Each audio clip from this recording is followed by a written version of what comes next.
Assalamualaikum warahmatullahi wabarakatuh. Perkenalkan, nama saya Febi Romatul Ambia dengan NIM 240901119 dari kelas 4D. Pada video ini saya akan menjelaskan tugas UTS mengenai sistem pendukung keputusan atau SPK serta menerapkan metode SAW dan WP dalam pemilihan asuransi terbaik. Yang pertama, penjelasan SPK adalah sistem yang dirancang untuk membantu manajer atau mengambil keputusan dalam memecahkan masalah yang kompleks. Tujuan SPK yaitu membantu proses pengambilan keputusan agar lebih cepat, tepat, dan objektif berdasarkan data yang ada. Yang kedua, tabel dan pohon keputusan. Pada bagian ini terdapat tabel keputusan yang berisi beberapa kriteria untuk C1 dengan keterangan kehadiran, C2 disiplin, C3 kerjasama, C4 target kerja. Dari tabel tersebut dibuat pohon keputusan untuk menentukan hasil penilaian karyawan. Jika target tercapai, maka dilihat kembali apakah disiplin baik atau tidak. Jika disiplin baik,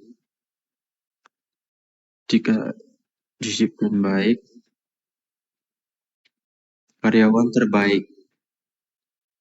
Kalau disiplin cukup, karyawan baik, sedangkan tidak tercapai, karyawan cukup. Untuk kehadiran dan disiplin dan kurang, karyawan kurang. Oke, selanjutnya yang ketiga, pemilihan asuransi terbaik menggunakan metode SAW dan WP. Pada bagian ini dilakukan pemilihan asuransi terbaik menggunakan dua metode. Yang pertama metode SAW dan WP. Untuk C1 dengan bobot 5, yang C2 dengan bobot 4, yang C3 dengan bobot 3, C4 dengan bobot 4. Di sini dalam perhitungan saya akan mencari bobot di sini. Mencari bobotnya dengan 5 dibagi 16 untuk C1, yang kedua C2 4 dibagi 16 sama. Untuk C3 sama 4 dibagi 16, yang C4 4 dibagi 16. Di bagian C1 kita pakai cos, nilai kecil semakin baik, sedangkan C2, C3, C4 nilai terbesar semakin baik. Di sini untuk mencari minimal max atau max-nya untuk C1, di sini untuk cos mencari nilai semakin kecil ada di 300 di A2. Untuk benefit 90. Untuk benefit sendiri nilai yang terbesar semakin baik ada di 90. C3 benefit ada di 88. Untuk benefit C4 90. Nah, selanjutnya kita menormalisasikan S1. Untuk metodenya dari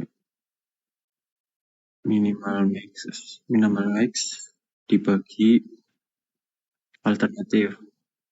Untuk cost, untuk benefit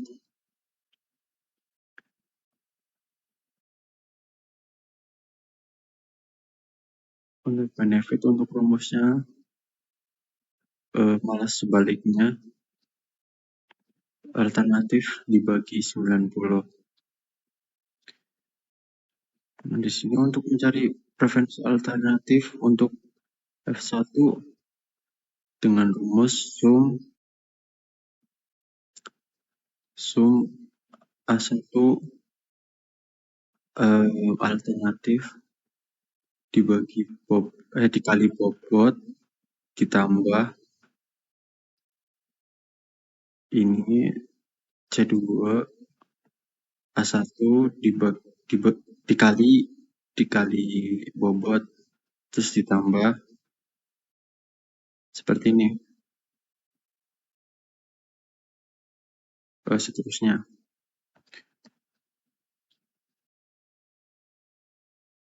Untuk ranking sendiri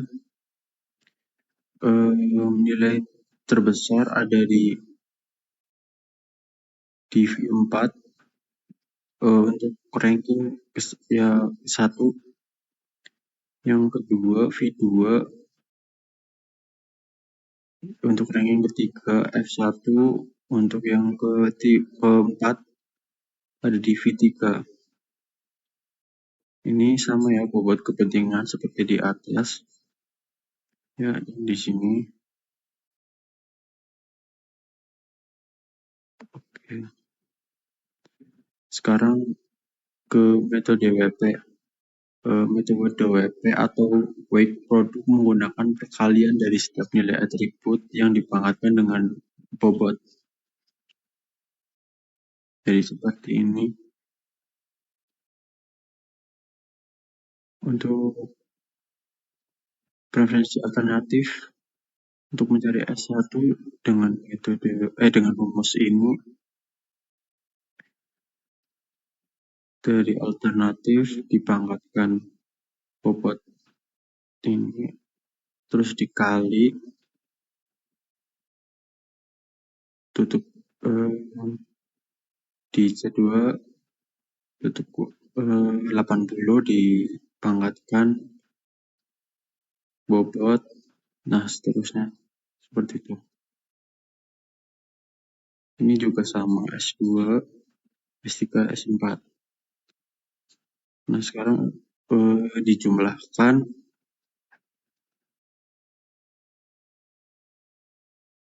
dengan sum, terus ini dijumlahkan.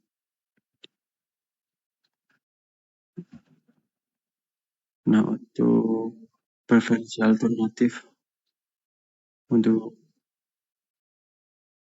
nilai aslinya S1 untuk V1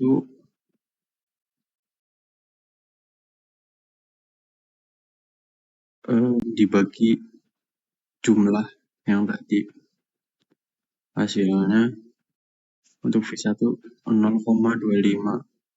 Untuk selanjutnya seperti itu. Untuk nomor 4, dari soal nomor 3, tentukan tahap yang ada di dalam metode TOPSIS. Yang pertama, menentukan kriteria dan bobot, contoh, harga, kualitas, pelayanan, fasilitas. Yang kedua, membuat tabel alternatif berisi nilai setiap alternatif pada tiap kriteria. Yang ketiga, normalisasi matriks, mengubah nilai agar bisa dibandingkan. Yang keempat, menghitung matriks berbobot, nilai normalisasi dikali bobot. Yang kelima, menentukan solusi ideal positif dan negatif. Positif sama dengan nilai terbaik, negatif sama dengan nilai terburuk. Yang keenam, menghitung jarak setiap alternatif, menghitung jarak ke solusi positif dan negatif.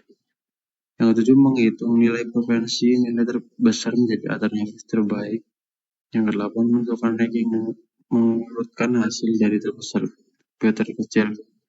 Sekian penjelasan dari saya mengenai tugas UTS sistem pendukung keputusan menggunakan metode SAW, PP, dan TOPSIS. Terima kasih. Wassalamualaikum warahmatullahi wabarakatuh.